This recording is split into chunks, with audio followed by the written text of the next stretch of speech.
Nossa reportagem recebeu uma informação neste início do mês de março que o deputado Artagão Júnior tem duas decisões aí importantes. Uma delas é a mudança de partido. Nós temos pelo menos 4, 5 deputados do PMDB que vão deixar a sigla porque esses deputados estão descontentes com o novo comando do PMDB que está nas mãos do senador Roberto Requião.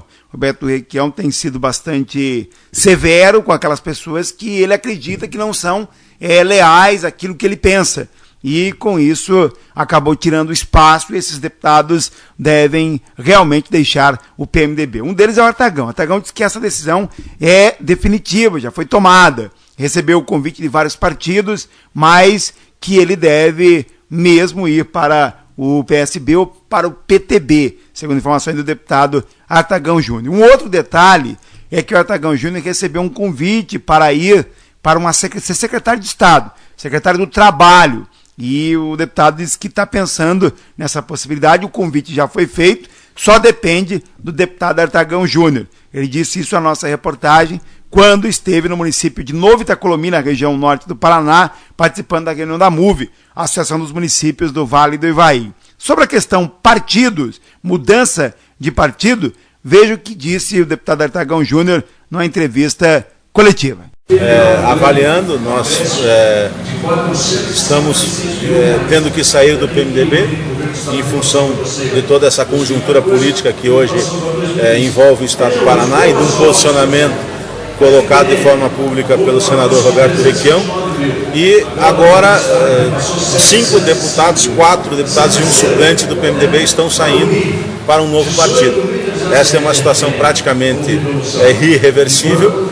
E o anúncio do partido para o qual nós iremos deve ser feito na próxima semana, para que a gente possa fazer também essa modificação dentro do prazo legal, que é no máximo até o dia 18 de março, e depois disso também poder conversar com os nossos companheiros políticos, prefeitos e vereadores, que eles têm até o dia 2 de abril para também fazer todo um ajustamento nesse sentido. Alguma probabilidade pré-definida? Alguns partidos aí já tem, Artagão, ou não? Veja, nós recebemos muitos convites de todos os partidos. Recebemos convites do PSDB, do PP, do PDT, do PV, do Democratas, do PTB e do PSB. E evidentemente que aí você começa a analisar as questões regionais, o acomodamento de cada deputado na sua região, na sua base principal. Por exemplo, PSDB. Eu tenho o deputado Bernardo Carli, que é do PSDB em Guarapuava. Eu não posso dividir o mesmo diretório com ele, então automaticamente já dificultava a ida para o PSDB. Aí você pega o PP, também tem dificuldades com outros, daí você vai avaliando isso e a gente acabou afunilando as nossas opções entre PTB e PSB com uma forte corrente no sentido de que essa decisão seja tomada na próxima semana. O Romanelli, que já vinha com essa decisão tomada, já vinha no encaminhamento muito forte com o PSB. A gente deve estar decidindo aí nos próximos dias qual que será a nossa opção final.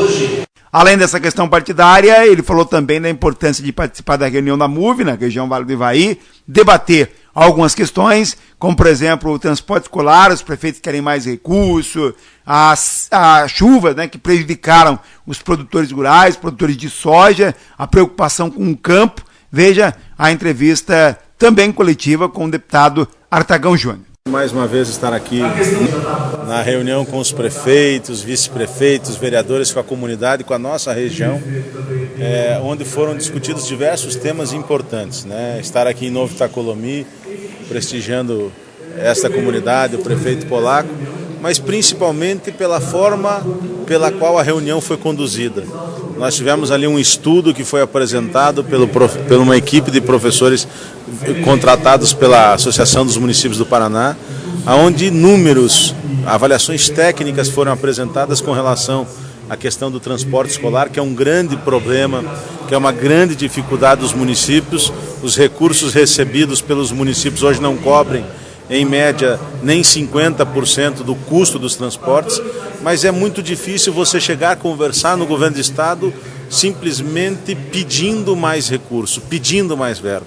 Quando você tem um estudo técnico, quando você tem níveis de comparação, quando você demonstra que existe ausência de critério, municípios recebendo 2, 3 vezes mais per capita do que o outro, sem dúvida alguma você tem condição de argumentar melhor e naturalmente com isso a possibilidade de reverter essa situação também é muito maior. Eu fiquei muito feliz, me comprometi com a MUV mais uma vez, com os prefeitos, no sentido de encaminhar junto ao governo do estado essas demandas, junto à Secretaria de Educação, junto ao governador Beto Richa, e eu não tenho dúvida que nós vamos avançar nesse sentido.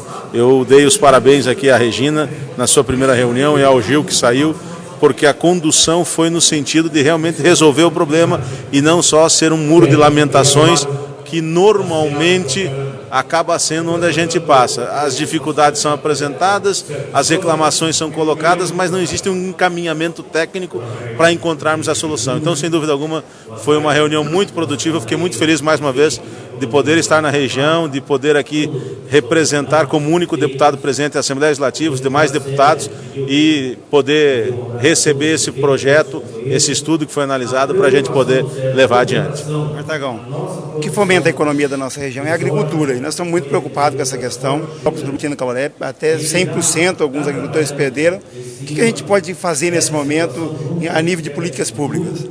Veja, esses levantamentos que você tem e que foram colocados aqui no nosso debate por alguns prefeitos é o primeiro passo, né?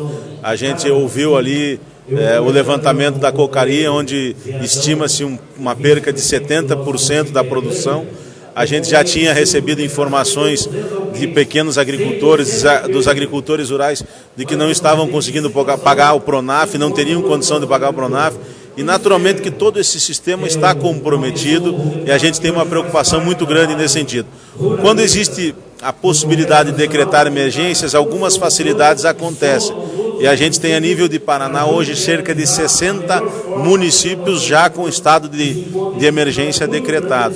Mas ainda assim tem outros tantos que estão tendo problema, que estão tendo dificuldades, mas que não alcançarão os critérios para decretar o estado de emergência. Aí nós precisamos desenvolver a nível de governo do estado, de Secretaria da Agricultura, uma política paralela, uma política diferente para poder também atender essa população e esses municípios que terão que ser atendidos de uma forma diferente, não tão fácil e não tão rápida como normalmente se faz, ou se pode fazer, pelo menos através do decreto de emergência. É muito preocupante, deputado, essa ação da agricultura, a soja, os agricultores levando prejuízo, é preocupante? Sem dúvida alguma, é muito preocupante. A agricultura é a base da nossa economia, sobretudo do interior.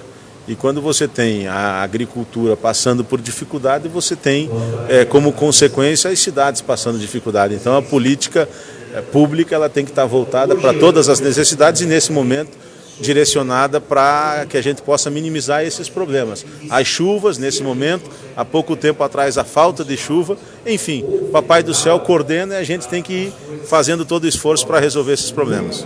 Antes da reunião começar aqui, o debate dos prefeitos é o que está acontecendo na política nacional. Essa questão da delação do Delcídio que vazou, a 24ª fase da Operação Lava Jato.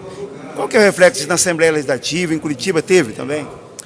Veja, eu acho que apesar de surpreender a todos de uma certa forma, quando você tem a figura de um ex-presidente da República, da atual presidente da República, do líder do Senado, do governo no Senado, todos eles ali sendo presos ou conduzidos ou investigados, e outras tantas figuras, o presidente do Senado, o presidente da Câmara e tantas outras figuras de força nacional dentro do processo político. Isso nos traz, num primeiro momento, muita surpresa, porque nenhum de nós imagina que coisas dessa magnitude, desse tamanho, com os números tão expressivos como esse que a gente tem visto, são bilhões e bilhões e bilhões e bilhões de reais.